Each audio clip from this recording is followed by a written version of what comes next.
It's Wednesday, it's 11:15 and we're live in Westminster. India launches missile strikes against Pakistan. How worried should we be about the conflict escalating? In the UK, we are a friend, we are a partner to both Pakistan and India. We are standing ready to support both countries. Also, the UK government has agreed a trade deal with India. What will that mean for businesses and consumers here? This is the biggest trade deal that we, the UK, have done since we left the EU. I saw this deal on the table, I didn't like it, and I did not sign it. It would really be a wonderful marriage because it's two places that get along very well. They like each other a lot. As you know from real estate, there are some places that are never for sale. The Canadian Prime Minister tells President Trump that his country is not for sale. And it's the first Prime Minister's question since those local elections. We'll bring you that live at midday. Joining me, Labour MP Emily Darlington, Conservative MP and frontbencher Danny Kruger, editor of the Conservative Home website Giles Dilnot, and Ash Sarkar from Novara Media. This is Politics Live.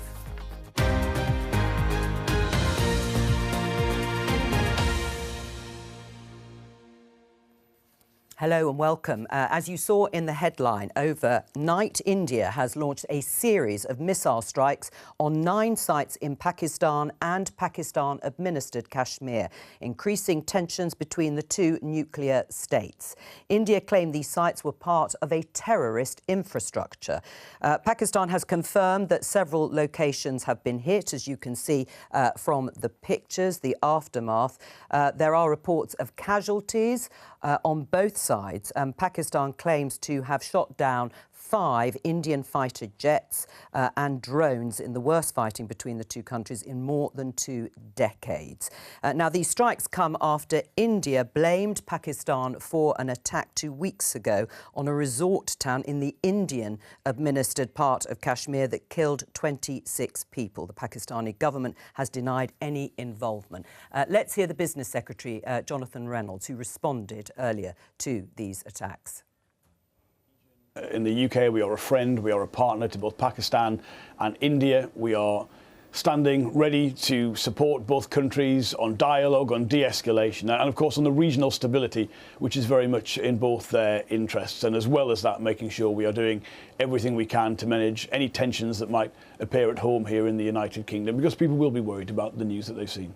Well, that's the reaction from a member of the Cabinet. Pakistan has vowed to respond to what it calls an act of war. Emily, what's your reaction to what's unfolding? Well, we have a large diaspora community in Milton Keynes from both Pakistani descent and Indian descent, and actually they're really worried. So what they're expecting us as a government to do, and I think is exactly what Johnny was talking about, is really putting pressure on our friends in both governments to de-escalate this, because it really does appear that it's going in the wrong direction. An escalation means many, many lives could be lost on both sides. What are you going to do in the meantime in terms of trying to cool any tensions in your constituency? So in my constituency, I'm staying in touch with both communities, making sure that we are bringing those communities together. We have a really good Council of Faiths and we do a lot of work through them. And there's a lot of understanding between the communities. And hopefully the good work that we've been putting in for years on that will mean that people in Milton Keynes feel safe. I mean, Danny Kruger, first, just from a sort of geopolitical stance, I mean, I don't know how much the UK can really do in terms of trying to de-escalate tensions between India and Pakistan. But also, for you here locally, how worried are you about any increase of tensions between communities? Well, on the international front, you're right. There's not a great deal we can do directly, but clearly we have very strong historic links with both countries. As the Minister said, we are a partner to both, and I hope that we will be able to use our soft power to help to broker some kind of de-escalation talks that need to happen clearly. On the local front, I mean, I'm glad to hear that there are good community relations. In Emily's constituency, I think we have to be very alert to the threat of trouble in our own country. I hope the police will be very attentive to the danger. It has to be absolutely clear that we cannot import, sectarian disputes from other countries onto our own streets. And if there's law and order needs to be enforced, it needs to be enforced robustly. Giles? I think we're seeing two things happen at the moment. We do have very good relationships and very quick channels to talk to both sides. Foreign Office definitely has those channels. They'll be using them. But there is a sense in which we have been rightly focused on the first war on European soil for 3 years, that parts of the world turn around and go, now is a good time to sort certain things out. We've seen Sudan. We've seen Armenia and Azerbaijan. We've seen the Middle East. There is an element to which there is a vacuum, and we're also seeing, I think, the influence or lack of America being able to say no, which it has previously. Lots of conflicts around the world either ended because one of the participants said we shouldn't be doing this, or it's over, or the Americans said it's time to stop. I mean, are you giving any indication that this has come as something of a surprise, or just that there hasn't been the focus on it? These two countries have done this from time to time, but I know that in the headline it's the worst it's been for 20 years. That's noticeable. I think there's, as well as everything that you've just pointed out, some important context here. And one is the impact of Modi's project of nationalism on destabilising the situation in Kashmir. So in 2019, you had the revocation of Article 370. Now, that gave a semi-autonomous status to Indian-administered Kashmir. When Article 370 was revoked, you had thousands of Indian troops pouring in, and you had a near-total communications blackout in the region, and it was strictest on Muslim-majority areas. Why that's significant is that, one, it makes acts of violence by non-state actors more likely. We know that Pakistan has had a history of backing Islamist and separatist groups in Kashmir. However, India has not produced hard evidence that the group which carried out the attacks in April, which still hasn't been named, not produced hard evidence that Pakistan is behind it. And I think that Modi has been able to read some of the shifts in geopolitics. The fact that powerful countries in the West are preparing for, colder relations with China, they think India can be the beneficiary of that. I think that has helped embolden Modi when it comes to changing the balance of forces on the ground in Indian-administered Kashmir. Well, putting that to one side, we can talk about the UK-India trade deal. That has been heralded as a landmark deal. Let's have a listen to what the Prime Minister, Keir Starmer, had to say. Well, this is a historic day for the United Kingdom and for India, because this is the biggest trade deal that we, the UK, have done since we left the EU, and it's the most ambitious trade deal that India has ever done. And this will be measured in billions of pounds into our economy and jobs across the whole of the United Kingdom. So it is a really important, significant day. And by contrast, this is what the leader of the opposition and former Trade Secretary, Kemi Badenoch, had to say. I had this deal on the table when I was Trade Secretary, and I refused to sign it because that double taxation agreement was unfair. It basically encourages workers from India, but does not provide the same benefit to the UK, to UK citizens. This is two-tier taxes. It's not right. And if this is what they have got, then what have they given away? I'm very worried about what it is we're going to see in the rest of this trade deal. Kemi Badenoch keeps saying, Danny Kruger, when Labour negotiates, Britain loses. What does she mean exactly? Well, there are parts of this bill, of this trade deal, which are welcome. We're going to see an increase in exports from the UK, so that's good. But that's what those were the terms that were negotiated by Kemi when she was Trade Secretary. Why she wouldn't sign the deal is because of this arrangement that the government has conceded, which India, of course, is trumpeting as a great win for India, which it is. Which is what? Which is that Indian workers in the UK will not have to pay national insurance contributions. But that will be reciprocated. Well, nor will their employers, by the way. So while the government has hiked national insurance on British workers, they're exempting Indian workers. It'll be reciprocal, except for the fact that we already do, and we will have many more Indian workers coming to work here than British workers go to India. So the benefit will be felt overwhelmingly by foreign workers and employers who take them on.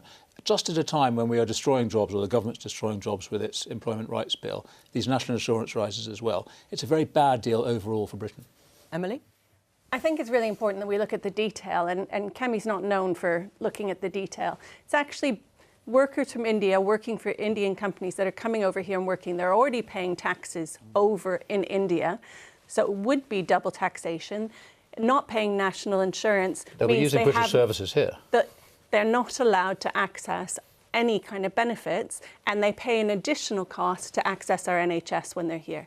So I think you've got to actually look at the detail rather than running around saying that this is somehow wrong. And I think this is what Kemi got wrong as Trade Secretary. She's getting wrong as Leader of the Opposition. She needs to look at the detail and really understand what's going on. This is a relationship we have with 50 other countries. 16 of those were negotiated under the last Tory government. This is not an unusual arrangement. This is an arrangement that many other countries do, and it's for a very small portion. It's not all Indian workers coming over here to work.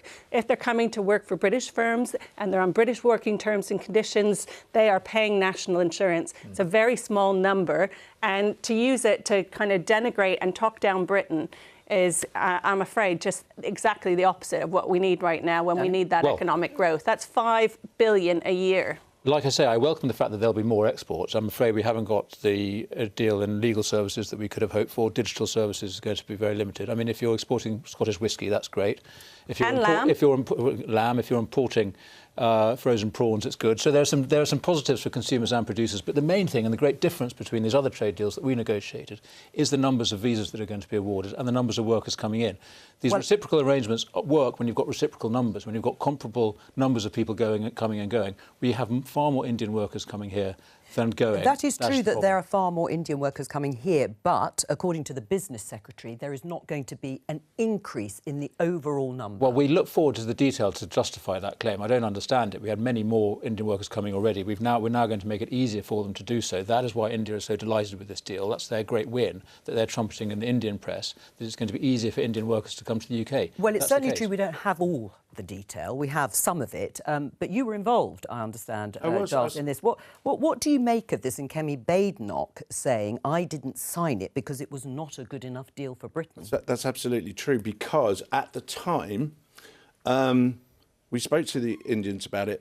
A lot of the public, I think it doesn't matter what your politics are, a lot of the public seem to assume that trade deals are negotiated solely about trade. There are riders that come on top of them. There are big riders with the US trade deal, if that ever gets done, which are nothing to do with trade.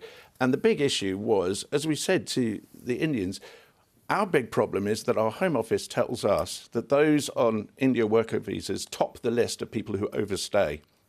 And you want further visas to Yeah, they did say through. recently, I mean, whether it is the case or not, that actually it was other countries they were looking at, Pakistan and Sri Lanka, which I don't think India wasn't at the top, but it is the largest number. There in the group, and that was the concern. So there was a rider. It was about visas that was being negotiated and what that would do.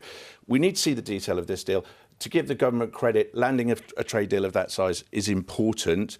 But what I would say is that the timing of telling people that there's a bunch of people who won't be paying national insurance contributions a month after everyone else is going to have to pay national insurance contributions, I think that's difficult. Well, they're hoping, though, that the deal will override, the good bit of the deal will override that bit of focus. Well, and of course it is in the balance. I mean, Oliver Dowden, interestingly, is one of a number of former senior Conservatives. He was the former Deputy Prime Minister, tweeted this: welcome progress with conclusion of UK-India free trade agreement. I remember firsthand Jonathan Reynolds' commitment to the relationship from our cross-party delegation to India builds on significant progress made by previous Conservative governments. Free trade is a win-win for both nations. There are others, actually. Steve Baker, also a former Conservative minister, welcoming it. In terms of that balance and the trade-off, Ash, how would you view it? Is it as landmark as the Prime Minister says, when it is worth about, Emily's right, nearly £5 billion a year, but it's still about 0.1%? In the whole scheme of things, I suppose in terms of numbers, it's not perhaps as big as people might imagine. Keir Starmer being inconsistent about something, shocker. I mean, it wasn't that long ago he was saying that globalisation was over, globalisation was dead. And I think that this speaks to a lack of joined-up thinking and consistency that is at the heart of his political project. I don't think that this is a man with a strong sense of vision or a particularly attuned ear when it comes to domestic politics. I mean, I'm in danger of agreeing too much with you, Giles. Hopefully we can change that over the show. I know, so boring. I couldn't think of worse timing for a policy announcement like this, or something which is going to be more to the benefit But of Nigel apart from Farage the and reform? timing, what about the substance of it? I mean, it is still a free trade deal with a country that is known to be protectionist, that will open up and probably go towards boosting growth, the core mission of the government. Well, what we've seen in terms of the kinds of growth that globalisation has delivered is that it's been very uneven. And so it's benefited very rich people and different regions at different paces. And so if you're someone in the UK who, you know, works in the remnant of our, you know, industrial, like manual sectors, it might not actually benefit you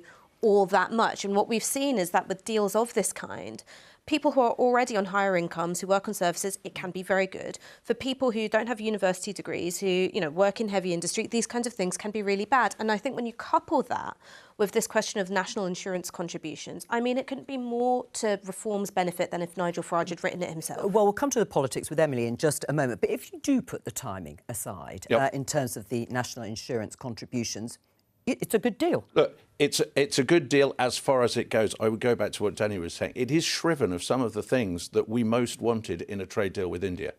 The legal and financial services bit, that was a big ask. It complicated, and it doesn't have that in there. It's not quite the same deal. Right. I mean, post-Brexit, though, this was the sort of thing that you would herald. Well, well, it is a Brexit win. I thank Keir Starmer for acknowledging that point implicitly. You know, we can now do this sort of thing. But the kind of trade deal we should be doing, and I echo Ash's point, the value is with the high end, the high value exchange of services that Britain is very good at. Importing lower paid workers to work in the UK, and they won't all be, I recognise that. Nevertheless, the overall problem we've got with our economy in relation to immigration is the import of cheap labour from abroad. We've got to stop that, and this trade deal will encourage it. Would you not agree it is rather striking to have a string of senior Conservatives actually coming out and saying this is a good deal, this is good for Britain? Is there something slightly confected about your opposition? Well, to I it? think there is always a tension within conservatism about between the free trade and the protectionist instincts. I mean, I'm more on the protectionist side. I think globalisation does require a reset. We shouldn't just say that any trade deal is good. Trade between either allies or countries which have a similar sort of weight and economy work well. I think there is a problem with doing a deal of this nature with India when it includes labour. I mean, if we were just doing a trade in financial services, in legal access, that would be one thing. But what we're doing here is importing foreign workers, and I think that is a shame. I don't think the public will like it. What about the timing that Ash is talking about in terms of reform as a threat, clearly demonstrated in those recent elections when it comes to things like national insurance contributions being brought in on employers here and they're being exempt for 3 years in this trade deal? Well, Nigel Farage is very good at exploiting anything, and it's a shame to see that the Conservatives are just falling into that trap and making it all about the work visa situation, which is such a small portion of this actual trade deal. The reality is this is going to help small businesses who work in the textiles and they're, you know, selling and buying clothes. This will help farmers in terms of the deal on lamb. This is going to help Scottish whisky. It's going to help a lot of small distilleries, of small producers. Just That's talking true. it That's down. True. I like that. I welcome all that. Yes, and so I think we need to be talking up Britain. I think we have a real challenge here when it comes to the economy, and a real challenge since we've left the EU. So we've got to be making these deals because we've got to be supporting our small and medium-sized businesses to actually be able to cut through that red tape and be able to get the benefit. I mean, there's no doubt it's been welcomed by the whisky industry, or certainly representatives from it, because tariffs will be halved from 150% to 75% before being reduced to 40% by year 10 of the deal. Out of interest, should there be a vote on this? Well, I think that's an important point. The Prime Minister, when he was leader of the opposition, clarified that if he won the election, he would ensure that trade deals were subject to a vote. I think it's indicative of the fact he doesn't want to ask his MPs to debate and vote on this because he knows it's going to be unpopular locally. Has he said he wouldn't? I think he should. You think he Well, should? I think he should. I mean, do we normally have that? I'm trying to think on well, trade. no. So the challenge here, absolutely not. No, indeed. So the challenge here is that Starmer in opposition said he wouldn't. Now we're in opposition. We're saying we would. I think that's right. By the way, I think we should listen to opposition. Funny that. It is important. I think there was something wrong with, you know, we won back control, we restored parliamentary sovereignty, but then we didn't give Parliament a vote over the trade deals. I think we should be doing that now, and I think it's indicative of the fact that government ministers won't say they will. Well, do you think we should? I'll come to you. Do you think we should? There should be a deal, not we. You should. I think there should be a deal. A vote on the deal. And I think it will go through Parliament in the normal way, but it's not going to have a vote because that's not how we do things here. Negotiating these things are very dynamic and very quick. Keir Starmer broken promise, though. He said he was going to do one thing when he was in opposition, and then he turned around and went, doesn't suit my interests now. I don't think the confection point stands, really, because the fact is you always have to look at what is the rider to the deal. I'm broadly in favour of trade deals. I think they're a good thing. OK, so and delivering them is a win. But actually checking out what the rider is, what did we have to concede to do it, and give you the reason why we didn't. Keir Starmer gave the idea that we didn't do it because we couldn't be bothered or we didn't do the proper work on it. I think it's because we turned around and said this isn't a deal that works for us. It's not a good look, is it, having broken promises, saying all those things in opposition, and there were many that Keir Starmer made promises to. Should he just stick to his promise and have a vote? I don't think it will make a difference on the deal, looking at the majority. We are walking through those lobbies quite a lot. In support of unpopular measures. Also in the support of the very popular measures that are just sort of undermined and attached with amendments to wrecking amendments, which is, you know, pretty much, I don't think the public appreciate us wasting parliamentary time when we're voting on things. Should we not have a proper debate on this very significant trade deal? I think we should, and I think there will be a debate, there will be a statement, there will be a chance for everybody's views to be heard. There probably will be a debate and the vote would go through anyway. Well, it would go through, but I think it's important to ensure that MPs put their name to a division, and I would like to see Labour MPs actually standing up for this bill and demonstrating that they believe in it, this trade deal, because I don't think the public will.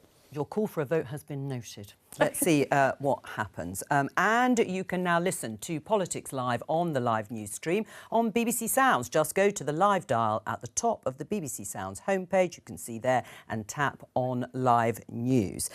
Now, also in the headlines, Canadian Prime Minister Mark Carney was the latest to be hosted in the Oval Office by President Trump, following his victory becoming Canadian Prime Minister, and also, of course, Donald Trump's proposal to annex his country. Let's have a listen to the conversation. As a real estate developer, you know, I'm a real estate developer at heart. When you get rid of that artificially drawn line, somebody drew that line many years ago with like a ruler, just a straight line right across the top of the country. When you look at that beautiful formation when it's together, I'm a very artistic person. But when I looked at that beauty, I said, that's the way it was meant to be. It would really be a wonderful marriage because it's two places that get along very well. They like each other a lot. Well, if I may, as you know from real estate, there are some places that are never for sale. That's true. We're sitting in one right now, you know, Buckingham Palace that you visited as well. That's true. And having met with the owners of Canada over the course of the campaign last several months, it's not for sale, won't be for sale ever. But never say never. Never say never. Talk about trying to have the last word on never or ever. Never say never. What did you make of that interaction? Quite a neat way, I thought, of Mark Carney sort of rebuffing. When you go in to speak to Trump and you don't agree with him on something, you're going to have to get your intervention in, because that's not easy. And Mark Carney just won an election on the basis of standing up to Trump. So he was always going to say something like, you know, Canada's not for sale. I'd like to have seen us being a bit more outraged about the Canada suggestion in the first place, quite frankly. It's bizarre.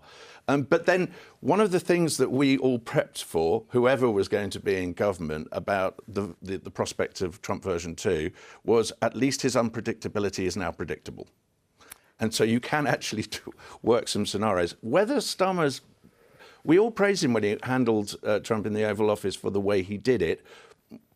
I'm not sure whether that's going to work out. The jury's still out on whether that was the right approach. Right. Well, what do you make of it, Emily? Should we see a bit more Carney in Starmer in terms of the way he stands up or not to Donald Trump? So as somebody who's worked and lived in Canada, I would have to say that Mark Carney and Keir Starmer in that meeting one-to-one with Donald Trump handled him in very much the same way. A lot of respect shown, but also red lines. Canada's not for sale. We've had our free speech laws since before the US was even formed. You know, there's toughness, and that's what Trump respects. He likes people that go in there and respect that he feels are unequal, but that also when you push them on certain things, do push back. And we saw both Keir Starmer and Mark Carney do that in that meeting. I think it's different one-to-one. Mark Carney had a job to do in the election. He had to come out campaigning, but we've seen a very different sort of levelling of his speech when he's sitting there face to face, and very much doing exactly the same thing Keir Starmer did in his meeting. We were talking about the trade deal riders, and I keep mentioning that the one with the US trade deal is about free speech. They want to see how much we are going to stop jailing people for saying things on. That's part of their demand for a US trade deal.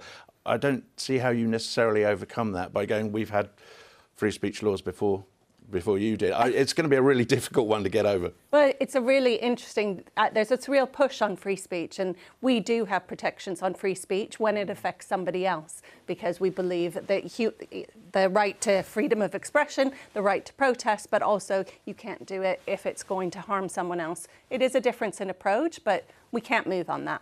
I love seeing media make the same mistake again and again and again. Because when Keir Starmer went into the Oval Office and all the lobby journalists got to go on the plane, which they love, everyone was saying, oh my God, he's so statesmanlike, he handled Trump so well. What happened a couple of days later is that Starmer's big win, which was supposed to be over the Ukraine, got torn to shreds because Vance and Trump brought in Zelensky and absolutely humiliated him. So don't mistake what happens in the photo op for what is necessarily going to happen next. Yes, Carney had a good meeting with Trump. That doesn't necessarily predict what's going to happen next. I think a world leader who doesn't get enough attention in the British media for how she's dealt with Trump is Claudia Scheinbaum. Oh, yes, she's been quite tough with him too, who has been tough with Trump, and she's had to walk this line between not abasing herself in the way that, you know, Justin Trudeau may have done at Mar-a-Lago, but also not taking a big symbolic stance only to be hit with a punishing tariff regime. She did take a few steps, though, didn't she, when it came to either fentanyl or immigration? She certainly looked as if she was responding. And I think that she did something that was interesting, which is, one, she was able to sort of say things to her domestic audience, like we're going to take action on US gun manufacturers, you know, the part they've played in the Mexican drug war. But when it comes to Trump, she says, oh, in response to you being so tough, I'm going to do something that I was always going to do. Make a big song and dance over it so you can see it on American TV and claim it as a win. She's been very, very clever so far. It's going to be a long 4 years, though. Do you think, then, that you would have liked to have seen Keir Starmer stand up and confront Donald Trump in the Oval Office? Not necessarily, because I think that when you've seen world leaders, and I think the Colombian president is one such example, making a big symbolic stance, it hasn't necessarily gone well. I'm not saying that, you know, giving it the is necessarily going to go better. What I'm saying is, unless you've got something to follow up, you may come a cropper. Right. I mean, and also there is this UK-US trade deal. I mean, a full trade deal, no, probably not. But there is the prospect of something being agreed perhaps in the next few weeks. Indeed. And that's got to be in the minds, hasn't it, of politicians when they're dealing with the Trump administration. That's right, and that's a trade deal I would welcome. I think there are concerns about the terms of it. We've seen indications that there are proposals to slash UK tariffs on imported agricultural goods from the UK, from the US, which I think would concern our farmers and our voters. Well, nevertheless, I think it is important to try and do that deal. On the free speech point, of course, you know, absolutely true that, you know, the UK is the founding, the founder of the principle of free speech. Nevertheless, I think we are concerned about the extent to which people's rights to protest, to speak, to even to pray quietly in the street are being restricted by this government, also by the panoply of European human rights laws, which are in fact in contradiction to the traditions of British rule of law. So I think where America is concerned, it's about ensuring that we honour our own traditions as the home of political liberty.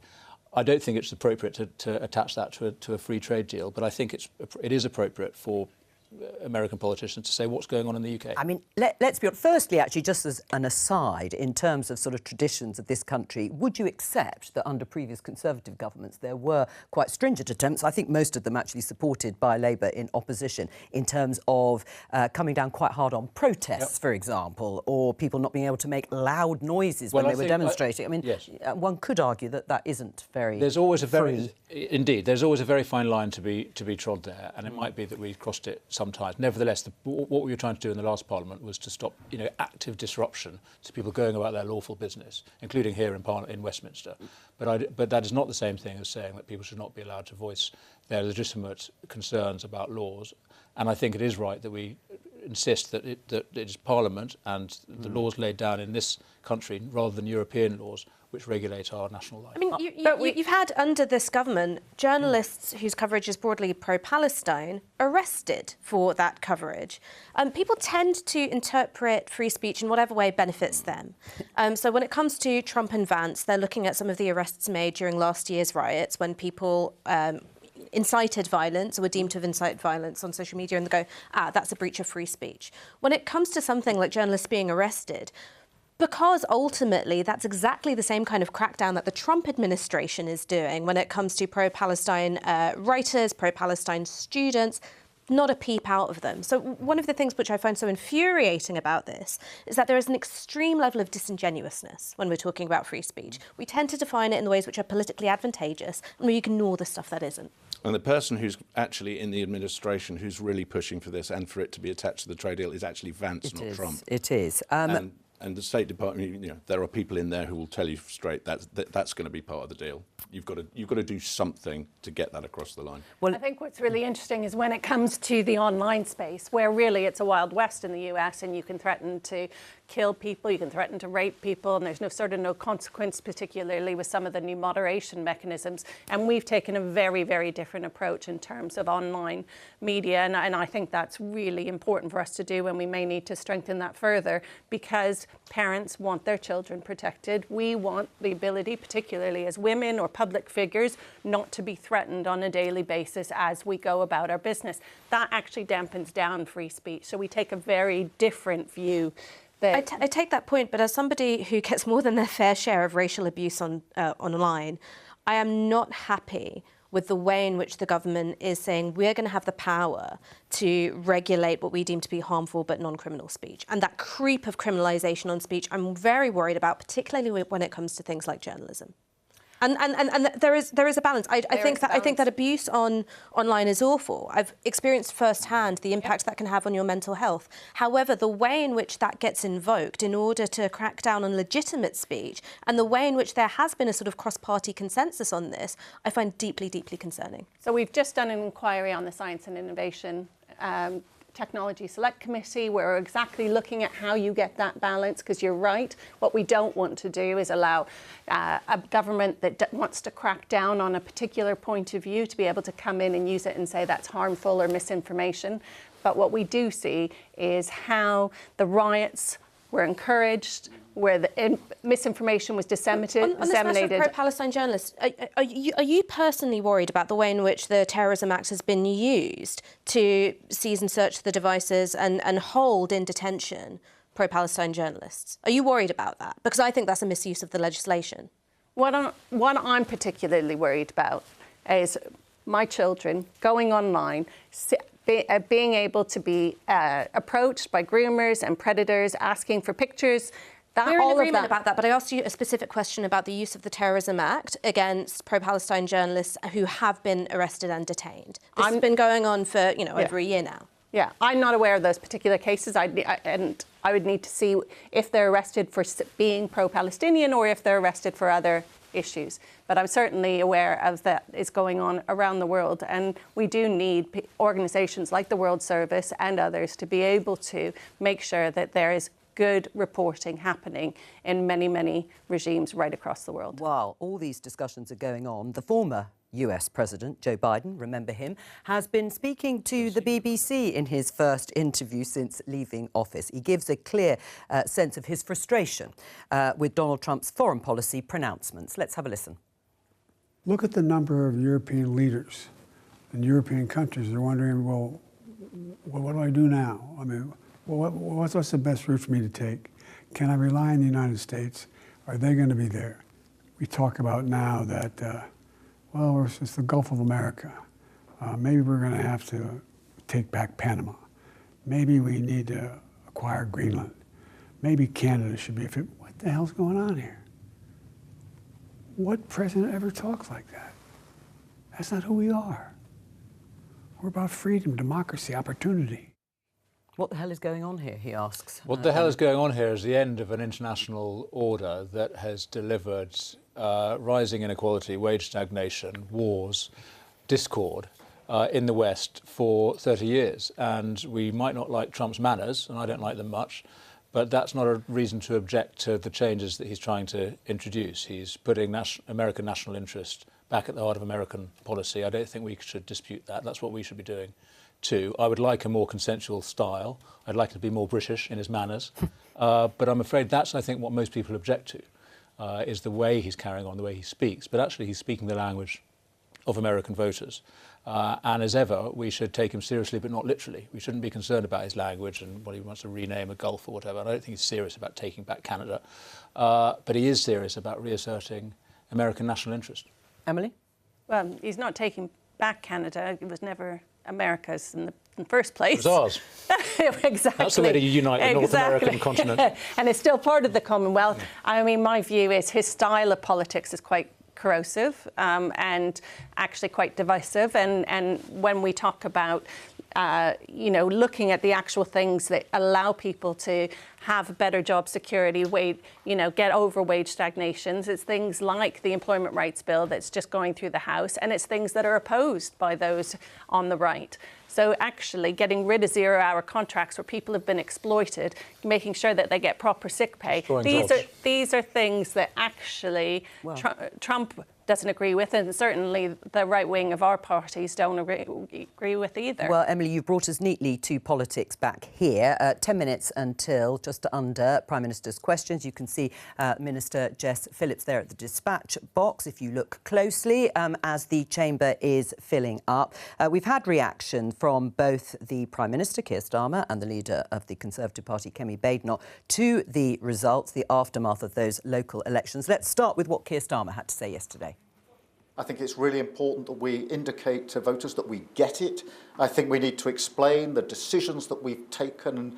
We had to stop the chaos. We had to stabilise our economy. And that's what we've done. Will you rethink that what we policy? now need to do, I think the message is the change people voted for, the change we're delivering is important. We've got to turbocharge that now off the back of the decisions we've made, but turbocharge the change so people can feel it in their everyday lives, and that's what we're determined to do. What does that actually mean, Emily, turbocharge the change?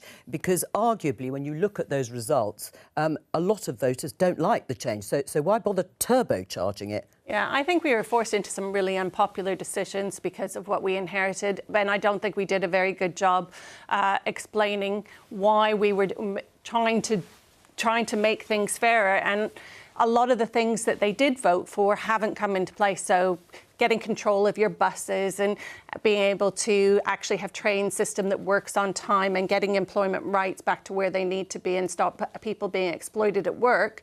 So I think partly what he's talking about is we need those things to come in, but we also need to listen to what was said. People were very clear that they were upset by the pace of change and some of the decisions that have been made by this government. Well, which ones do you on that? Yeah, which ones do you accept? I mean, the winter fuel payment being means tested for pensioners? I personally have an issue with giving the King a winter fuel check allowance. I think that should be made fairer, but you can debate very much if that was the right line and which to 13,000 was the right line. I think we do need to think about how we make sure that we're helping disabled people back into work and not making sure we're supporting people, because that's what they want to be able to do. Right. I mean, there are indications that the policy could be reviewed or looked at in the way that you've articulated. This headline in BBC News: Act now to win back red wall voters. Labour MPs say. I mean, they are quite a vociferous bunch, led by Jo White, MP. I share my office with Jo White. Oh, well, tell us what she's been saying and thinking. Is she really exerting that much pressure on Number 10? I think it's a time to actually think about what it said. And from my perspective, I think it's really good that we're taking that time and taking everybody's views into account. We were all out there. I didn't have local elections, so I was in Runcorn, Northamptonshire, Cambridgeshire. Not every place is reacting the same way. We're getting squeezed all around. Had the Green vote not gone up in Runcorn, we need to understand that people voted for change in the local elections, and actually what they want are things to change rapidly in this country, because there's so many things that are broken and just don't work for them. I mean, it's a large number of MPs who are unhappy. I mean, it's large, but obviously it's a much bigger majority. On this change or not change, or perhaps changing course, or whatever it is, do you think he does get it, Keir Starmer, the voters? These are just empty platitudes. When he says change, he means more of the same. That's basically what he means. The status quo. I think that you make a really important point when you talk about the Greens, because Labour is losing votes to challenger parties on both its right and its left. And what unites those voters, whether they're going Green or going Reform, is that they have a deep mistrust and anger with the political status quo, and they feel deeply disappointed by the Labour Party. There are places like Haringey, which is where I'm from, which has never had a Green MP in its history. It's the kind of, sorry, not Green MP, Green councillor. It's the kind of place where they weigh the Labour votes. You know, they've just lost a council by-election to, a eco-socialist Green councillor. So this is happening in the Red Wall. It's also happening in the diverse Or do they think they can heartlands of afford to Labour. vote Green in these sorts of elections? Well, I mean, look, Tottenham is not a rich area. Tottenham is not a rich area, and it is voting Green. The average income of a Green voter is less than a Labour voter. I meant politically in that sense, but yes, I take your point anyway. And when it comes to things like the winter fuel allowance and means testing it, this is what I mean by Keir Starmer is very bad at politics. Why would you pick on a group of people who've paid into the system their whole working lives and who turn out to vote in large numbers? You know, I'm no fancy big city consultant, but I could tell you that was a dumb idea. And when you ask voters on the doorstep in Runcorn or in Doncaster, things like personal independence payments and the winter fuel allowance came up again and again and again. And for as long as Keir Starmer and Rachel Reeves hold to this course, they're going to lose votes to Reform, they're going to lose votes to the Greens. I know you're dying to get in, you two, on the Labour situation, but if that was disappointing or that was dismissed by some MPs, it was pretty disastrous for the Conservatives. Let's just first of all listen to a bit of Kemi Badenoch. There are always talks of leadership challenges, but we need to focus on the message that the public gave, and that is that they are not yet ready to trust Conservatives. And my heart goes out to all of those Conservative councillors who lost their seats. We lost control of a lot of councils where we were delivering better services for lower taxes. This was not their fault, but it is because of the record that we had after 14 years. A lot of people still do not trust the Conservative brand, and it is my job as leader of the opposition to change that. I mean, Kemi Badenoch brushed off talks, as we heard there, of a leadership challenge. I mean, you're the editor of Conservative Home. How much disaffection is there with her leadership, really? Well, it won't encourage her. That the one reason I think that there isn't going to be a leadership challenge right now is not because of a love for her, but because the equation is it would be worse to go through the process. It would be a distraction. It would be damaging. So who wants the job right now? Well, I think everybody knows that somebody still wants the job. Is he actively working against her? I don't think he actually is. Possibly because he doesn't need to. But I am going to have my middle moment on the Labour front. All right, you go for it. I'm going to do that because if you really want to show that you get it, don't then turn around and say we're going to do all the same stuff faster and quicker. And if you notice, I think before I described it as a dance. It's like fast, quick, slow. You know, the Tory response is we're going to stay steady and keep doing what we're doing because that actually the fact of the matter is they have been poring over these results for weeks before these results came in. They were pretty much as expected. I think the worrying for them is they're still not being listened to. They know they're not being listened to, and the anger with the previous government is still hanging in. They haven't noticed, voters haven't noticed that they are under new leadership at the moment. Right, well, I mean, Danny Kruger, you are were a big supporter of Robert Jenrick, seen very much as the challenger. Are you sure that Kemi Badenoch is the best person to lead the party? Well, I think she's got absolutely the right plan, and she's actually executing it very well. And I honour her for her honesty in response to these elections. She hasn't pretended they're anything other than a disaster for our party. It's absolutely tragic. She couldn't. Well, she could. No, she could have pretended. She could have. What, you lost every council? council? Well, we won a mayoralty. We didn't. We could have lost more. I mean, genuinely, in Wiltshire, I'm quite. Do you think you've hit the bottom? Well. I hope so, because we need to recover. The problem we've got, I mean, paradoxically, is that Labour are doing so badly that the voters who are not yet ready to trust us, they rejected us less than a year ago decisively. They remember how badly, frankly, we governed at the end of our time in office. They're incredibly disappointed with the way Labour are going, so they're looking around for an alternative, and they're finding it on the fringes. And our job as the Conservatives is to do the job that Kemi is doing, which is to rebuild trust with the public, put a policy offer in place that's serious enough to rise to the challenges that we face. Not just sound bites. We need actual reform, not just the word. And that's the work that Kemi is doing, building up a set of plans. So she is still the best person to run the party? Absolutely, and I think she's doing a very good job. By the way, I worked for David Cameron when he was leader of the opposition. This happens all the time. It happened to Keir Starmer at the beginning of his time as leader of the opposition. Everybody throws everything at the leader of the opposition. They look weak because they're not in government. They're struggling to reassert a damaged brand, to restore a damaged brand. Of course, there are people saying that they're not doing a good job. I think she's doing exactly what she was elected to do, and she's doing it well. Right. Do you think she'll lead the party into the next election? You do? Yes. Hand on heart? Well, I can't promise that it's going to happen, but yes, I echo what Giles has said. I'm not aware Put of... a fiver on it. I don't bet on election results. We got in trouble. Well, for different... Don't tempt them. But do you think she could win the next election? Yes, yes, absolutely, because you see how febrile politics is. You see what happened in Canada and Australia. We had Conservatives really high, then they were defeated. Labour were in a very bad way a couple of years ago. They just won a landslide. Well, and these results quickly demonstrate the absolutely huge majority there is for centre-right politics in this country. The challenge we've got is we've got to bring those voters together under one brand. We have to leave it there. Prime Minister's questions. Thank you, Mr. Speaker. Rising tensions between India and Pakistan will be of serious concern for many across Britain. We are engaging urgently with both countries, as well as other international partners, encouraging dialogue, de-escalation and the protection of civilians. Mr. Speaker, Britain will fall silent tomorrow to mark the anniversary of VE Day. It is a day to remember our greatest generation, whose courage and selflessness won a victory over tyranny and evil. Past and present, the service of our armed forces defends our freedom, protects the values that we stand for, and makes this country so proud. Mr. Speaker, the landmark deal we've secured with India is a huge win for working people in this country. After years of negotiation, this government has delivered in months, slashing tariffs, boosting wages, unleashing opportunities for UK businesses. It's the biggest trade deal the UK has delivered since we left the EU. Mr. Speaker, this morning I had meetings with ministerial colleagues and others. In addition to my duties in this House, I shall have further such meetings later today. Thank you, Mr. Speaker. In 2018, my constituent Richard Wellington was diagnosed with a glioblastoma and given just 12 months to live.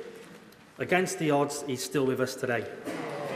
He knows his time is limited, however, and is determined to leave a legacy by improving brain cancer treatment for others. His courage is inspiring and shows extraordinary resilience. But, Mr. Speaker, patients with brain tumours fell through the cracks in our healthcare system under the Conservatives, and this must end. Will the Prime Minister set out how Labour will speed up cancer diagnosis and improve treatment times for brain tumour patients such as Richard as we go further with our plan for change? Mr. Speaker, can I send my best wishes, and I'm sure of the House, to Richard and to every family living with cancer for their courage and fortitude. Can I also pay tribute to the my honourable friend for Mitcham and Morden, for her work to raise awareness of the devastating impact of brain cancer.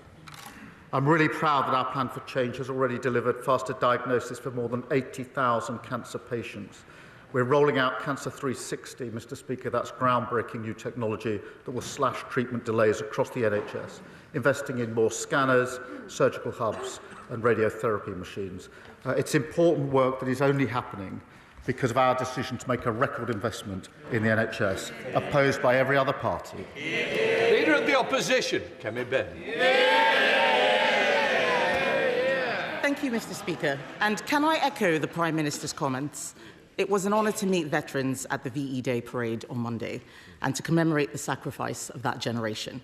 I look forward to marking VE Day at Westminster Abbey tomorrow. Does the Prime Minister now admit that he was wrong to remove the winter fuel payment from millions of pensioners? Minister. Mr. Speaker, the number one job of this government was to put our finances back in order after the last government lost control. That is, and to deal with the 22 billion black hole that they left. Because of our action, we've stabilised the economy, we've invested record amounts in the NHS, with a payment out for 3 million lowest paid, and of course we're committed to the triple lock, which improved pensions by £470 last year. And Mr. Speaker, because of the work that we've done, we're a country that countries like India want to do deals with because of the messages and the work that we've done. Mr. Speaker, the only black hole is the one the Prime Minister is digging. This issue affects some of the poorest and most vulnerable pensioners. His mayor in Doncaster says it's wrong. His First Minister in Wales says it's wrong. Even his own MPs are saying it's wrong. He's refused to listen to me on this. Will he at least listen to his own party and change course? Mr. Speaker, let's spell this out. All the parties opposite would take this country back to where it was a few years ago. Broken public finances, interest rates through the roof, NHS waiting lists at all-time high. Because no other party in this House is prepared to say how they would put the finances straight. No other party is saying how they would invest in our NHS and public services. No other party is focused on the long-term prosperity of Britain. No one on this side, Mr. Speaker, is denying how big the challenges that we face, but no one on that side of the House is even prepared to take those challenges on. Mr. Speaker, we wouldn't balance it on the backs of pensioners. Pensioners are poorer and colder because of his decisions. All the while, energy has got more expensive for everyone. Why has the Prime Minister broken his promise to cut energy bills by £300? Mr. Speaker, the way to bring energy bills down for good is to deliver cheap, clean, homegrown energy. And in the meantime, we've extended the Warm Homes discount to 6 million households, 1 in 5 families. That's £150 off the bills next winter. But what won't bring energy bills down is the Leader of the Opposition's policy, leaving us hooked on fossil fuels at the mercy of dictators like Putin. I'll tell you what else won't bring bills down. It's them blocking every infrastructure that's needed in their own backyards. They balance the books, they crash the economy on the backs of millions of working people in this country. That's why they delivered the verdict they did at the last general election. Mr. Speaker, the Prime Minister talks about clean energy. We have the second highest amount of renewables on the grid in Europe, and yet we still have the highest energy bills. This is not about clean energy. The Prime Minister has broken another promise. He won't admit it, but isn't the truth that he can't cut energy bills because of his net zero policy? Energy bills on fossil fuel have fluctuated massively in the last 3 years because we're exposed to the international market. The only way to get bills down is to go to renewable energy. It's something she used to believe in, Mr. Speaker. Mr. Speaker, I've got the Shadow Chancellor here, his previous words. Net zero, the shift must happen now as a matter of urgency. His words, it's no longer an environmental issue. Energy independence should be reviewed as part of our national security. He must have our lines, I think, Mr. Speaker. But what about the Leader of the Opposition herself? This is what she said. We believe that green trade and investment will be the future-proofing force that will help us create better tomorrow. And then she went on to say this, Mr. Speaker. It's long-term investment in nuclear and renewables that will reduce our dependencies on fossil fuels and keep down consumer costs. Now, she's got a reputation, apparently, for straight talking. She was right then, wasn't she? Mr. Speaker, this approach Mr. Speaker, this approach to net zero is irrational. It's doomed to fail. Those aren't my words, they're Tony Blair's. He wants to throw words back, he should speak to him.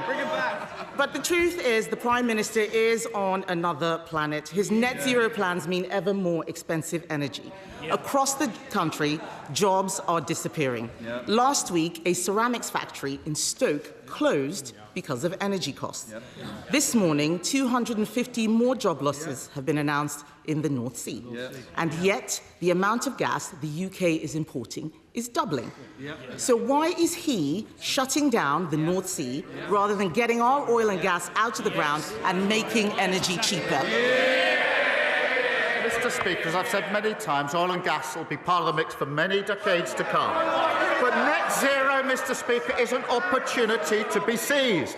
We've had over £43 billion invested since July of last year in clean energy. That's good for the economy, good for business, good for jobs, apprentices and growth. Mr. Speaker, the global race is on for the jobs of the future, and I believe Britain can win that race. The Leader of the Opposition, I don't think, is yet a climate denier, but she's a climate defeatist. She doesn't believe in Britain's ability to win the race for our economy, businesses and jobs. And they've never backed Britain. There's nothing patriotic about that.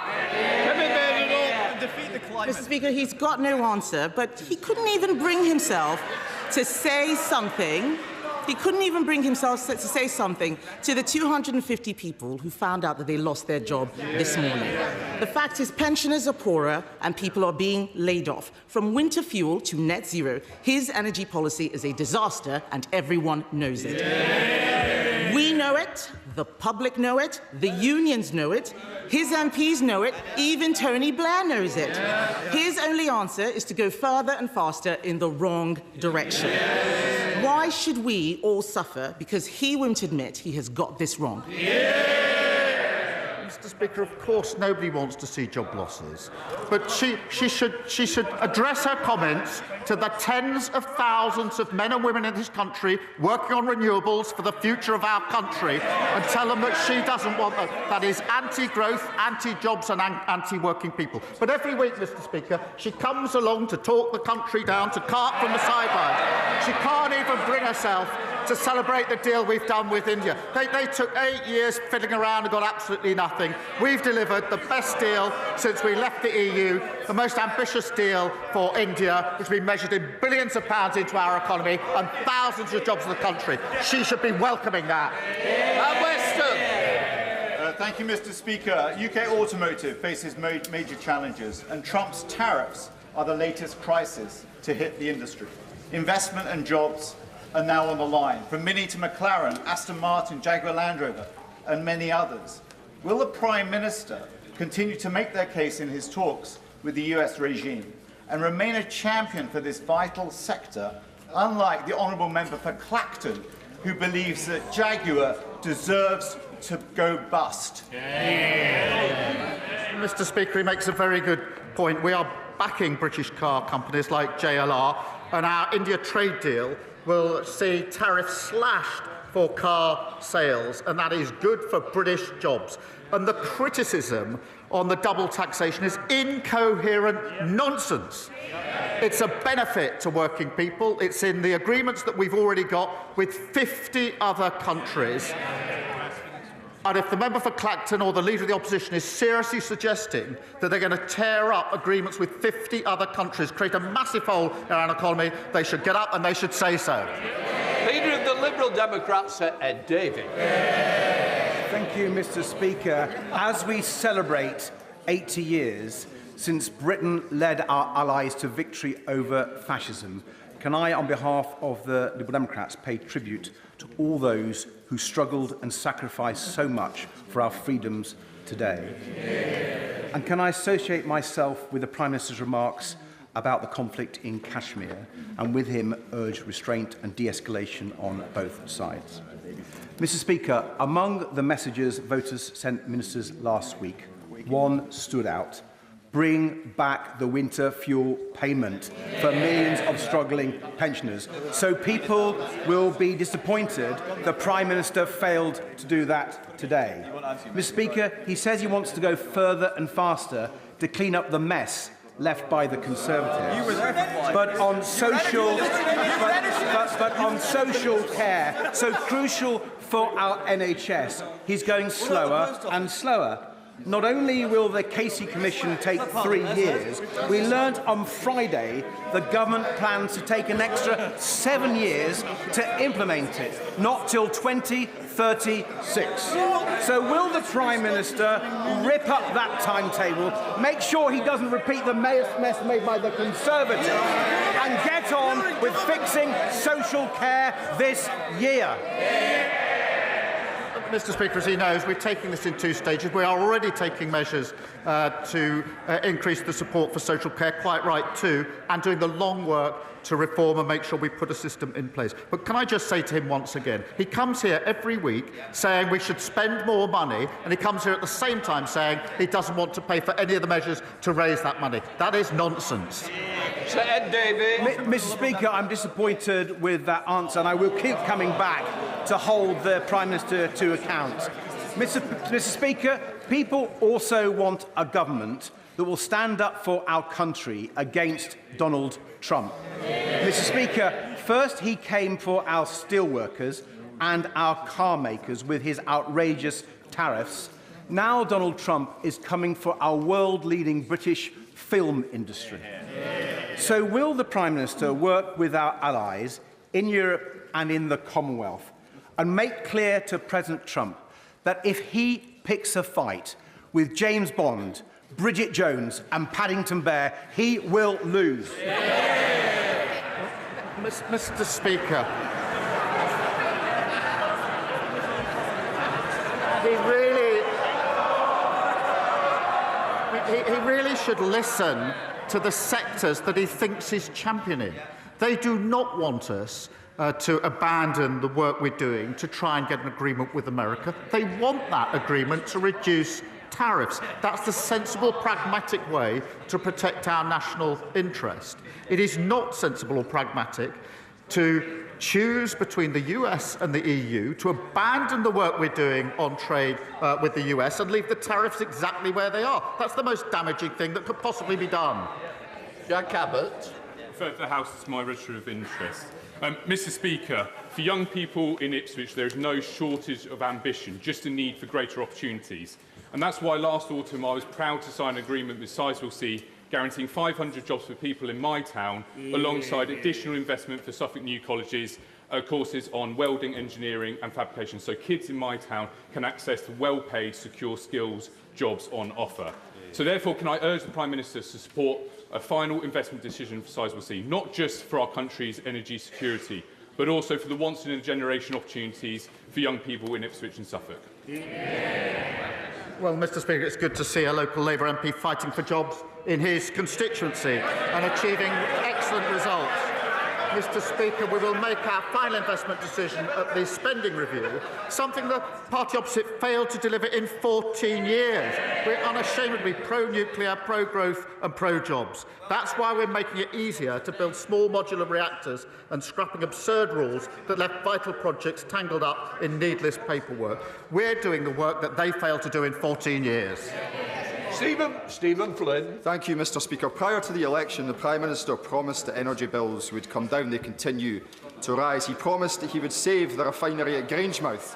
It's shut. And of course, he promised that he would unleash a generation of secure energy jobs in my city of Aberdeen. Well, today, Harbour Energy, the largest independent player in the North Sea, have announced that they are about to shed their workforce by 25%.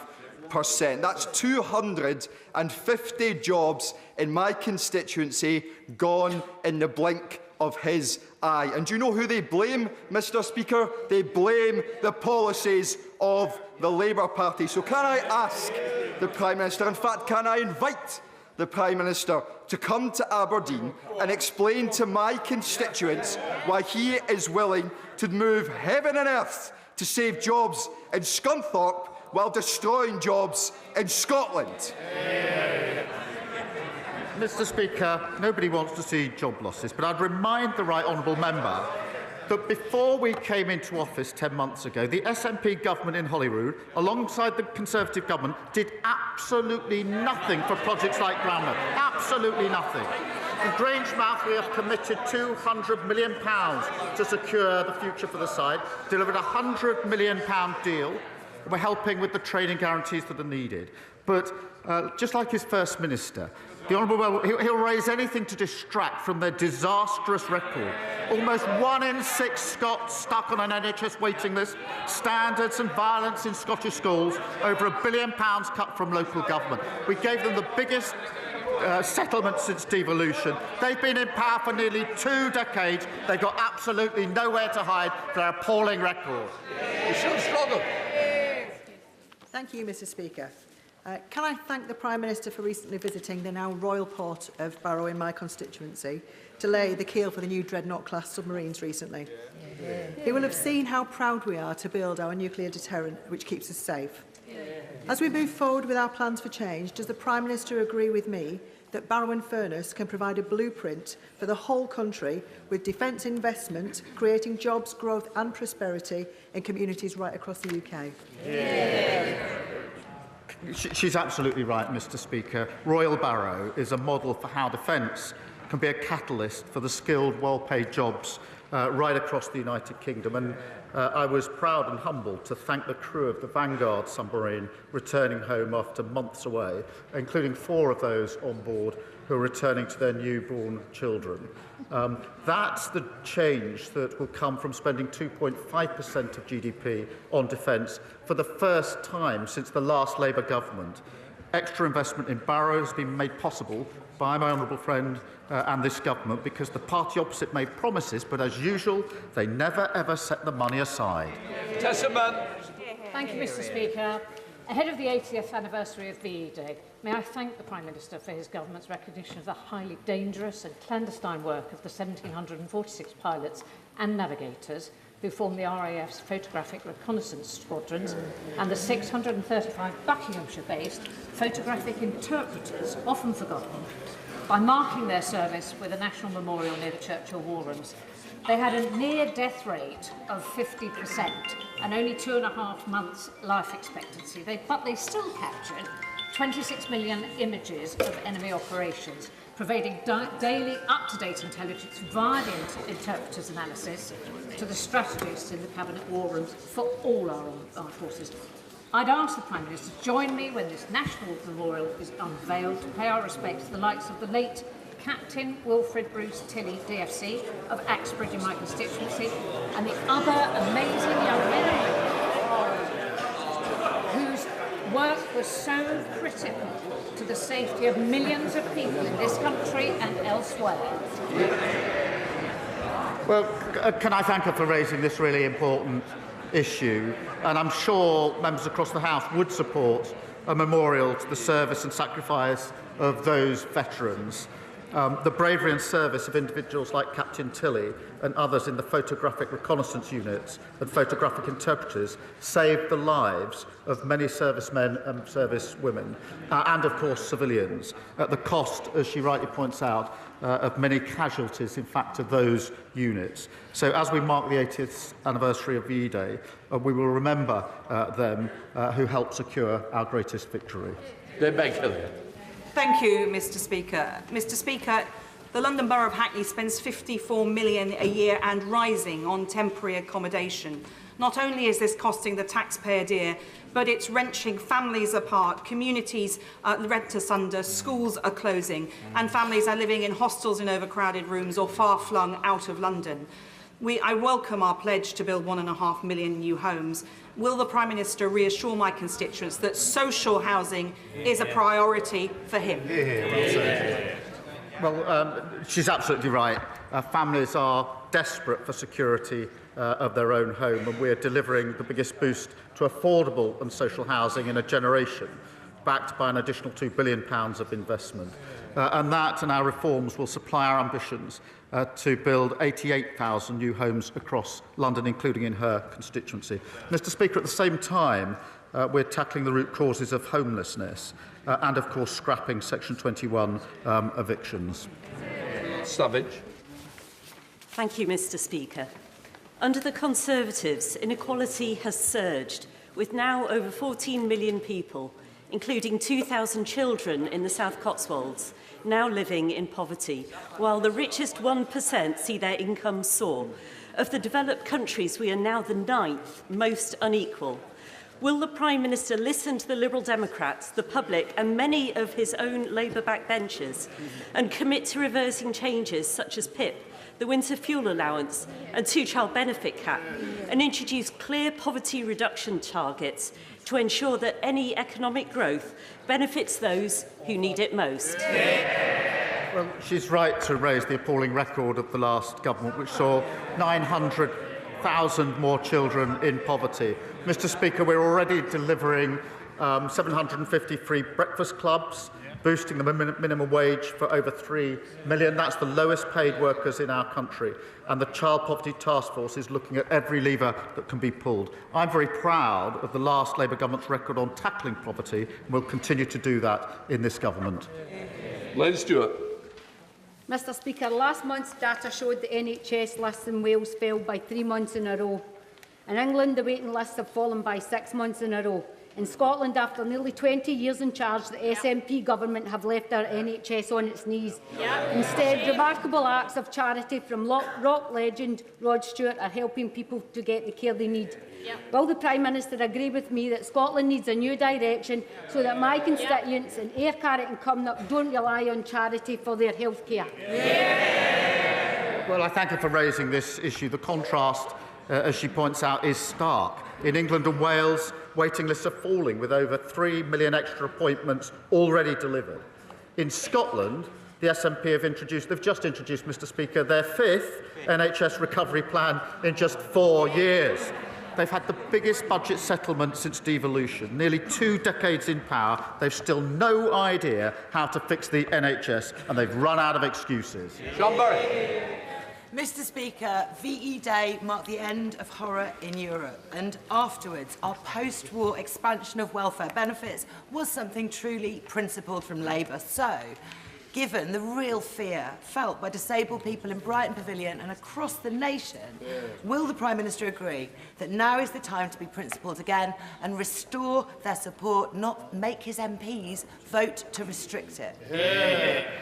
Well, I thank her for raising the record of the post-war Labour government, a great reforming government. Mr. Speaker, the principles remain the same, which is those that need support and protection should have that support and protection. Those that can be supported and helped into work should be helped and supported into work, something that isn't happening under the system as it is, and those who can work should work. Colin Days. Thank you, Mr. Speaker. Crewe in my constituency has a proud rail heritage, with Crewe Station boasting unrivalled 360-degree connectivity to all 4 corners of our country.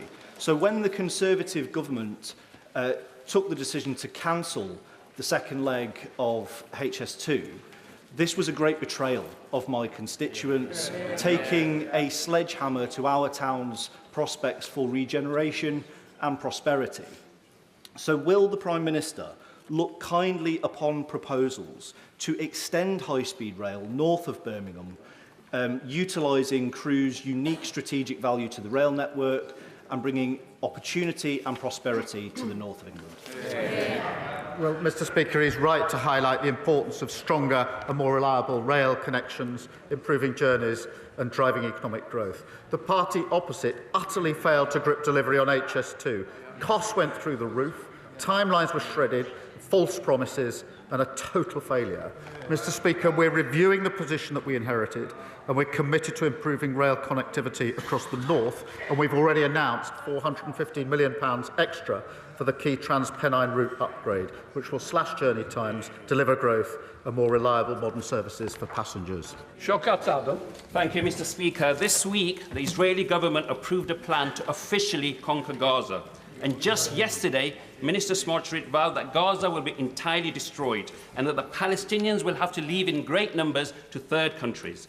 This comes at the end of the extermination of over 50,000 Palestinian men, women and children, and something at the same time simultaneous expansion of illegal settlements in the West Bank, something I witnessed with my own eyes last week. So will now the Prime Minister finally acknowledge that ethnic cleansing is underway and to end all UK military cooperation with Israel, especially the illegal provision of F-35 fighter jet parts, or will he risk make Britain complicit in war crimes and be the Prime Minister to see Britain answer at The Hague for its role in this atrocity? Well, Mr. Speaker, most of what he says is simply not right. But can I address? I do want to address the position in Gaza and the West Bank, because it is increasingly intolerable, and I am deeply concerned, particularly with the lack of aid that is getting in and the impact it's having on tens of thousands, hundreds of thousands of individuals. That concern is something I recently reaffirmed to the Prime Minister of the Palestinian Authority, where I asserted again that a two-state solution is the only viable approach for peace. And our focus is on delivering peace for Palestinians and Israelis, returning to the ceasefire, getting the hostages out and humanitarian aid in that is desperately needed in greater number and more quickly. Maureen Barr. Thank you, Mr. Speaker. As a result of a relationship breakdown, my constituent Martin and his 3 children ended up homeless. They have gone from living in a hotel to temporary accommodation. Martin feels abandoned because Glasgow City Council haven't been in contact for months. Months of uncertainty has disrupted all their lives, but Martin is especially worried about the impact on his children's education. Like any father, he wants stability for his family, but the lack of social housing means they are stuck in complete limbo. Does the Prime Minister agree with me that every child, no matter where they live, deserves a safe home and access to a good education, and that in every part of the UK we need to build more social housing to end homelessness? Yeah. Well, Mr. Speaker, I'm deeply sorry to hear about Martin's case and absolutely agree with her comments about every family deserving a safe and a secure home. And in England, that's why we're investing an additional £2 billion to help deliver the biggest increase in social and affordable house building in a generation. But in Scotland, it is frankly disgraceful that over 10,000 children have no fixed home to call their own after nearly 20 years of an SNP government. Mr. Speaker, that's the highest level ever and shows why Scotland desperately needs a new direction. That because... Thank you, Mr. Speaker. Thank you, Mr. Speaker. Last week, I was talking to Jason, a pub landlord, and he told me he's heard a rumour about the Prime Minister. Oh. Not that one, not that one. He's heard that there is a reason why the Prime Minister hates Britain's pubs. Landlords like Jason are being battered by Labour's jobs tax and the slashing of small business rates relief, meaning that as many as half of Britain's pubs could be closed by 2030. Why does he hate Britain's pubs? And if he doesn't, why is he taxing them into extinction? Mr. Speaker, nobody likes pubs better than me, and we support them. But, Mr. Speaker, it's the same old nonsense. They say they don't want the national insurance rise, but they don't have the courage to say they'd reverse it, because they know if they said that, they wouldn't be able to say where the money's coming from. That's how we got into the problem in the first place. Thank you, Mr. Speaker. Few things are more harrowing than a parent's desperate and repeated attempts to access the mental health support their child needs. Organisations like Smile, a counselling service supporting young people in the Bathgate and Linlithgow constituency, are stepping into the breach whilst young people languish on waiting lists without the help they need. Over the last decade, Smile has been a lifeline for thousands. Will the Prime Minister join me in wishing Declan and the team at Smile a very happy 10th birthday and thank them for their invaluable work in supporting our young people and families? Well, Mr. Speaker, can I join her and commend all the staff at Smile for their vital work. Far too many young people are left without the support that they need. And that's why we're recruiting an additional 8,500 mental health workers, providing access to specialist mental health professionals in every school, and funding talking therapies across the country to bring down waiting times and get people the care that they need. Alfred Blandry. With the so-called EU-UK Reset Summit less than 2 weeks away, will the Prime Minister reassure the House that he will not hand over any British sovereign powers, particularly hard-won controls over our UK fishing waters, in backroom deals with Brussels? Mr. Speaker, as she knows, we're committed to resetting the relationship with the EU. We think there's a better deal that can be had. I'm not going to provide a running commentary. What I can say is this. We will act only, as we always do, in the national interest. We've secured a very good deal with India. We're talking to the US, and we're going for a reset with the EU to boost our economy. Thank you, Mr. Speaker. As you know, I'm alarmed by news that the Press Association, which assiduously covers our exchanges here, may cut back its dawn to dusk coverage through redundancies. Now, Hansard faithfully records our words, but it's reporters in the press gallery which bear witness to the human drama here. And no amount of AI will replace the human eyes in the press gallery. Will the Prime Minister join me and my honourable friend from Rochdale in calling on the newspapers and media outlets which fund the Press Association to hold the front page and reconsider these rash moves? Well, Mr. Speaker, he raises a really important point. We enjoy free press and independent journalism in this country.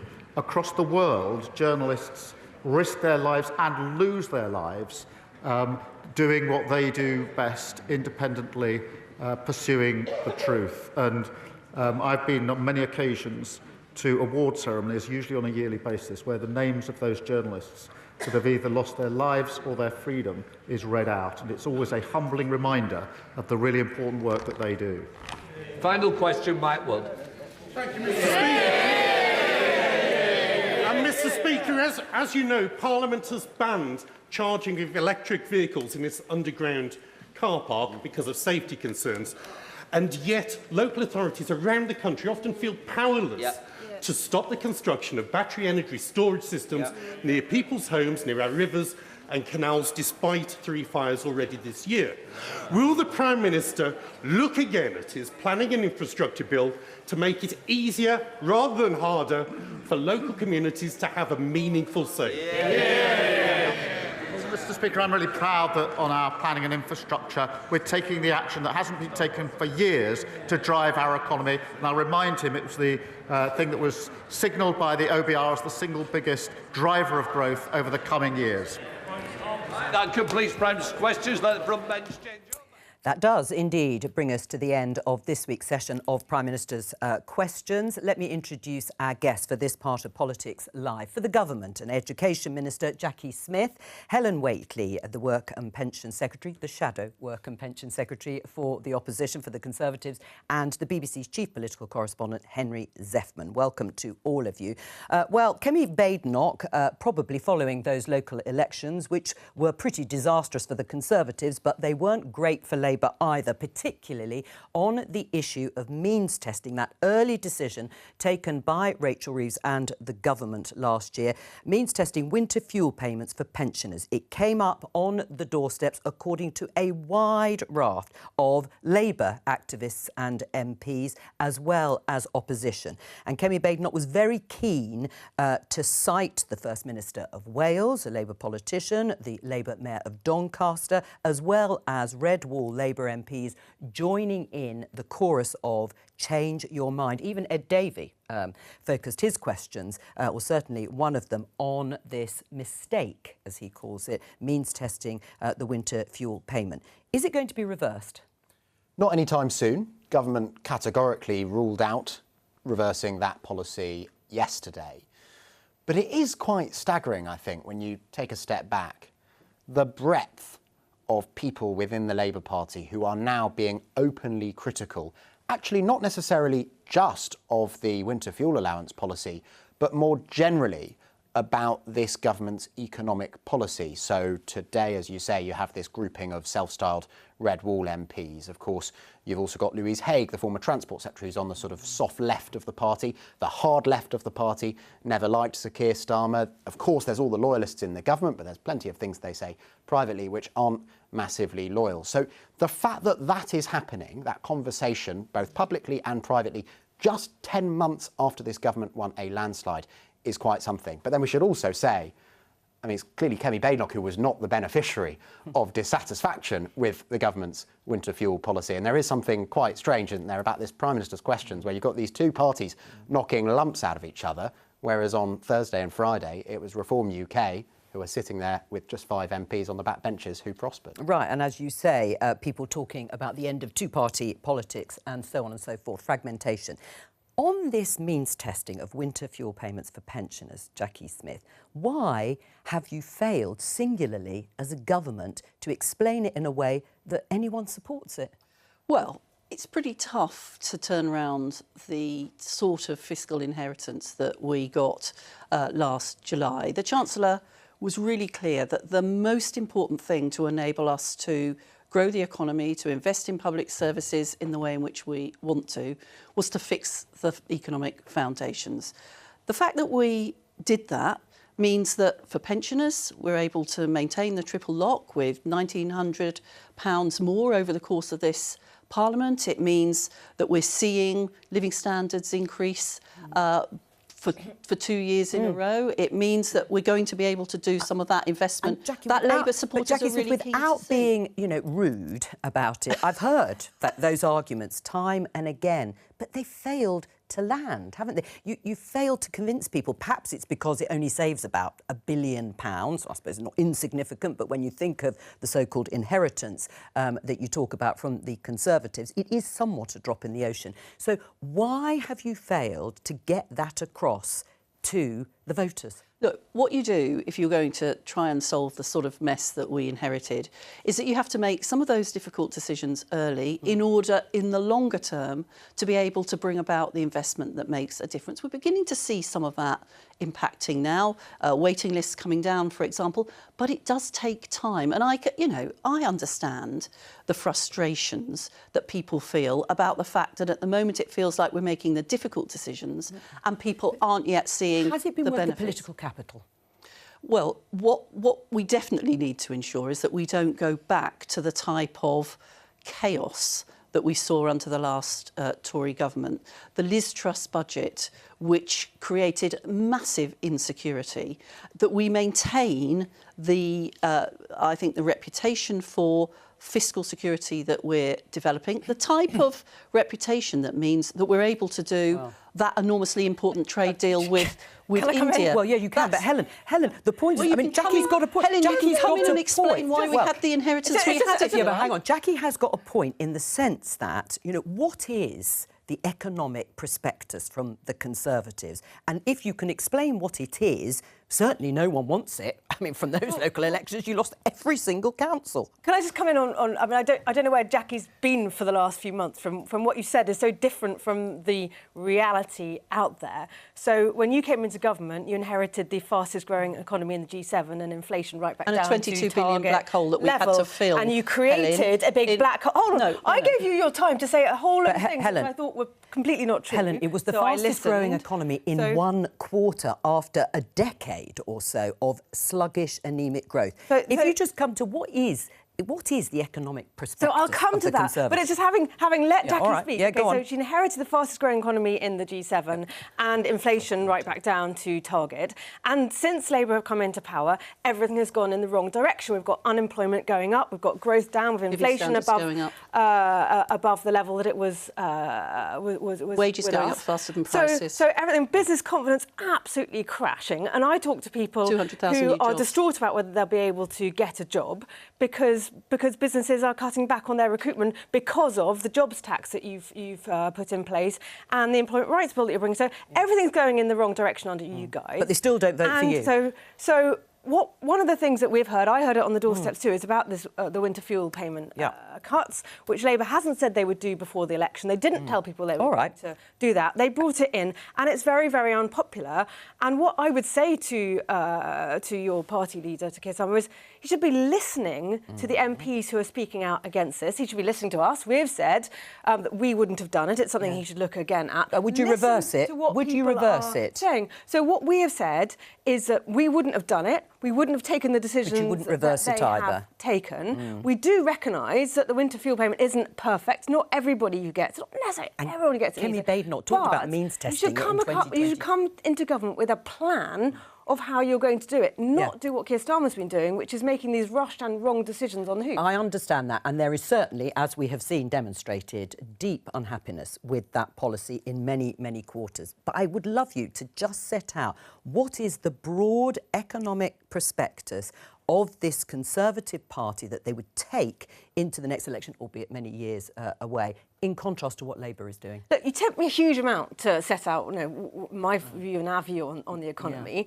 Our new leader, Kemi Badenoch, has been absolutely clear. We're not going to rush to try and make policy today. I'm not going to sit here in the studio and say what our economic policies will be at the next election. There's a lot that will almost inevitably change between then, including what is going to get worse, I fear, with the state of the economy. But one thing I can say is we understand how the economy is central to everything and that growth is delivered by businesses, and therefore the last thing you should do is punish businesses the way the Prime Minister is doing with the jobs tax, for instance, with that national insurance rise, and the employment rights bills, which he should be supporting businesses to drive growth, not getting in the way. Is there any possibility, Jackie, any at all, or are you ruling out any change to that means testing of winter fuel payments? There isn't going to be a review. No, Henry was right about. No review at all, so no change, no tweaking, no considering. There isn't going to be a review for the Not reasons that I've identified. That it's had, on this point, Helen, that you keep coming back to about national insurance contributions. National insurance contributions have funded £22 billion worth of investment in the health service. It's why we're seeing waiting lists coming down. It's why we're able to hear what the Prime Minister... We won't be able to afford public services in the future let each other finish unless you achieve growth. And what that policy and together your employment rights and the things that you are doing are going against growth. Yes, of course I want great public services. Of course I want the NHS to be fabulous for my constituents and everyone else. But we can only afford these things if you have a growing economy, not anti-growth policies. And in order to be able to achieve growth, we needed, first of all, to fix the foundations, the mess, frankly, that your government left us. We've done that, and we have been able to invest in the NHS to bring down waiting times in the way in which we have seen. Are you saying that you don't believe that we should have invested in the NHS, because that's your position? No, it's not my position. It is your position. Where would the money come from then? Is that we absolutely can't afford the public services we want, including the NHS, without having a growing economy. We won't. I agree. So what you're doing is taking us in a position which makes the government less likely to be able to afford the things that the country so much values, me included. The reason we were in the mess we were in when we got into government was precisely because of things like you've just said, which is, oh no, I want the spending on the health service, but I'm not willing to tell you where the money's coming from. So much of the financial problem that the country has right now, including your pay deals when with we the came unions, into trade government, and the like. a whole range of unfunded promises that your government had made, programmes that had started with no way of funding them. That's the mess. Let me just ask you both a direct question. Give us back economic stability to enable us to grow. On the point that Jackie makes, can you answer that question? Is it credible for Kemi Badenoch and you and Conservatives to object to the increases in national insurance contributions on employers and still support the billions going into the NHS? Is that credible? Well, of course, our position is a credible one. Our job is, as His Majesty's opposition, is to oppose the government when they are making the wrong decisions. And as we've said on a bunch of these things, they are making the wrong decisions. And to me, the most crucial thing about what they're doing is harming the economy, harming businesses, destroying growth on which our future prosperity depends. Right. Jackie, have there been missteps, though? The timing of the winter fuel payment on its own, in isolation, months before a budget. Now, there might have been reasons for it, and I've heard some of them, but was that in itself a mistake?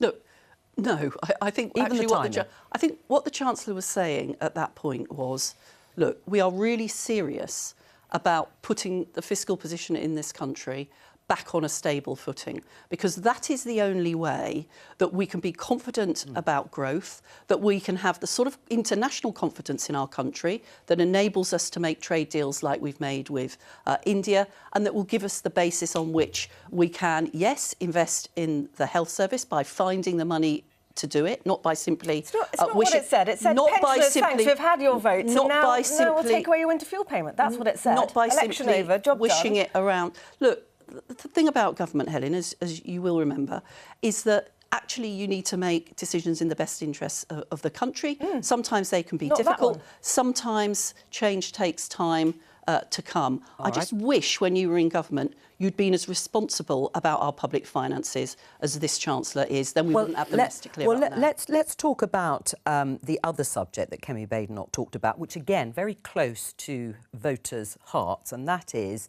the level of energy bills and the price people are paying for high electricity. When it comes to net zero, it seems the Conservatives under Kemi Badenoch have made a decision. She doesn't believe in those targets. She quoted Tony Blair, a former Labour Prime Minister, and threw that at Keir Starmer. How do you think they're feeling about this whole issue of net zero? Well, I think in the government, they are always attentive, of course, to what people's bills are. And they know that one of the big reasons they were punished at the ballot box last week is that people still are struggling with the cost of living. It's interesting because generally sort of cost of living has dropped a bit down the radar here in Westminster, and that might well be a failing of people like us. But actually, I speak to MPs of all parties who say on the doorstep that comes up again and again because people are still struggling with those costs. That net zero debate, though, is really interesting. Last week, Tony Blair wrote a foreword to this report, which he then, after a few hours, insisted had been mischaracterised. But I do think that was him dipping a toe in a debate which I think will become more heated within the Labour Party. And then, of course, as we've noted a few times on this programme, Joe, Kemi Badenoch has moved the Conservative Party a very long way in just 6 months of leadership from being the party who in government under Theresa May actually wrote that 2050 net zero target into law to a party who now say, yes, they do believe in hitting net zero at some unspecified point in the future, but that point definitely will not be 2050. How many people do you think in government, broadly, not exactly, do you think agree with Tony Blair as opposed to Keir Starmer when it comes to the policy approach on net zero? Well, look, it kind of depends whether it's Tony Blair as of 7 a.m. last Wednesday or Tony Blair as of 11:59 a.m. last Wednesday. I think there are people in government who are less committed than Ed Miliband, for example, the Energy Secretary. That said, I think actually a lot of this is about nuance and the way in which you frame it. And I think what a lot of Labour people I speak to want is a way to make their policies on energy sound less like they are policies on clean energy for clean energy's sake and more like they are ways of reindustrialising areas which are losing industry or have perhaps already lost industry with new green jobs. That's, I think, the landing zone there politically. Where are you? Are you close to Ed Miliband or in terms of the policy on net zero, or Tony Blair saying it's a disaster broadly? Wasn't talking about always the UK. been close to both Ed and Tony. How diplomatic. I made that too easy for you. Yeah, look, Henry is absolutely right. Cost of living is still an enormously important issue. People have been very concerned about their energy prices. Why, when we faced the turmoil of the Russian invasion of Ukraine, did we see energy prices spike and impact people's cost of living? Because we had too much of a reliance on imported energy. So there is a real cost of living argument for why we need to have more sustainable and renewable and homegrown but bills aren't energy. coming down, But Jackie. Bills are going up. This is certainly an area, Joe, where it's not going to happen overnight. To go to Helen's point about growth, however, as well, net zero, and particularly green energy, is an enormous growth opportunity.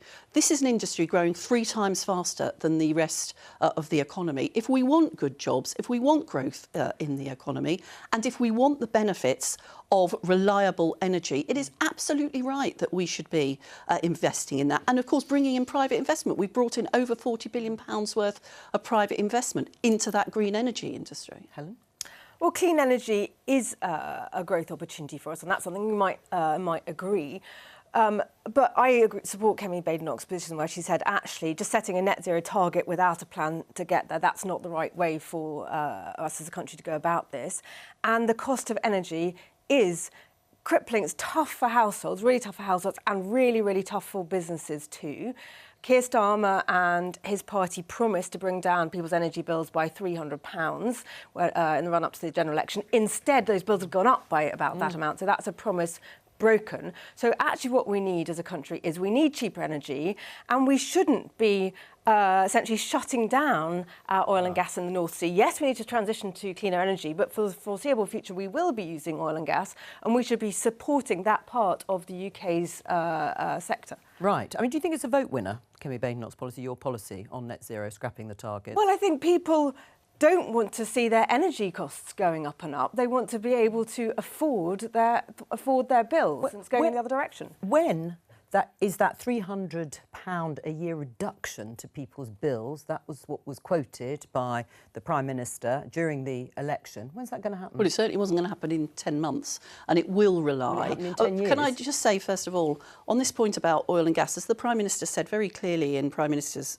questions, there will continue to be a role for oil and gas. Why not UK oil and gas then? Why only from overseas? There will continue to be, and in fact, this transition, which is really, really important for protecting jobs and for ensuring that that happens in a managed way, is certainly something that we are working hard on. But just why to return to our own oil and gas? To return to my previous point, and as you asked me, Jo, it is only if we're going to achieve stability of energy prices and to bring them down, we have got to have a more stable, reliable, renewable source of energy in the UK. That's why this shifting to green power is an enormously important part of this government's plan for change. But why shutting down the UK oil and gas? It's good for growth. Yeah. It is good for people. But you accept for now we're going to have to pay more.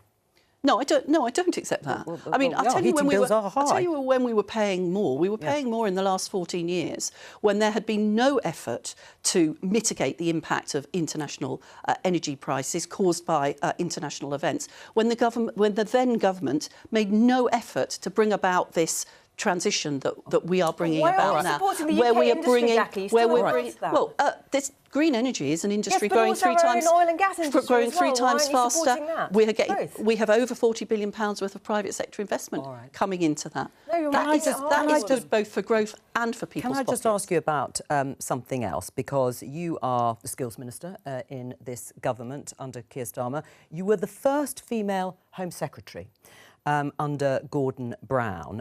Let's just listen to something a former colleague in government, Louise Haigh, she was the former Transport Secretary, said on Newsnight last night about a sexist culture. Well, I'm just really fed up of opening the papers and reading briefing against my female former colleagues, and I was really angry at the weekend to see the response to the electoral defeat that we had suffered at the hands of Reform, to be that we should sack two female Northern Cabinet Ministers and two of our best communicators with those voters that we need to communicate with most. So what are you saying about that pattern of briefing then? Sexist? Misogynistic? What's going on? All of the above. Is she wrong? Look, there are people who sit on the edge of government who frankly probably don't have enough to do and who brief. I don't think that's I don't think this government is fundamentally sexist or misogynist. I think everything I've seen Keir Starmer do tells me that he cares deeply about not only the women in his government, but more importantly, the women in the country and what we can do for them. I get frustrated about a briefing. As you said, I've been around the block a few times. This is not something that has only started in the last few months, nor is it something confined to only one party. But, my message to those who want to brief against cabinet ministers is why not shut up and support the people that are doing the work to get on with it. What do you make then of the reports, which is what Louise Haigh was responding to, that senior members within the government were talking about the possible sacking of Lisa Nandy and Bridget Phillipson, your boss, in fact, in the next reshuffle? Well, I think I've just been pretty clear about who I think is responsible for briefing and who I don't think is responsible for briefing. I'm pretty clear about what I think those who are briefing should do. Henry, this story, Louise Haigh, of course, did leave. I think she was the first cabinet minister to leave government. What do you make of what she said last night? I mean, she was pretty explicit in her dismay at what she thinks is a sexist and misogynist culture. She was, and I think it was quite striking, to say the very least. She also had a broader critique of the government, which I think is interesting, because obviously she didn't leave the government for policy reasons. I mean, just on the specifics of the report she was responding to, which was a report in the Sunday Times, the latest of many, by the way, which said that Bridget Phillips, the Education Secretary, and Lisa Nandy, the Culture Secretary, would go at the reshuffle. In fact, it actually said that the government was considering abolishing Lisa Nandy's department. I think if Downing Street had wanted to let it be known that that story was false, they could have done. That hasn't happened. Right. Well, should they? I mean, do women in cabinet have a harder time, Jackie? I think women in politics quite often have a harder time, but we have brilliant women in our cabinet working with brilliant men. And actually, what I think they're probably focusing on, in fact, I know this is what Bridget is focusing on, is getting on with the job. And I think, very briefly. So when it comes to women, Keir Starmer's biggest problem, he didn't know what a woman was. Oh. But actually, this is an expression of the frustration of Labour MPs and Labour people who are not part of Keir's inner team, frustration with the mistakes he's making as a Prime Minister. Goodbye from all of us. I'll let them carry on the conversation. Bye-bye.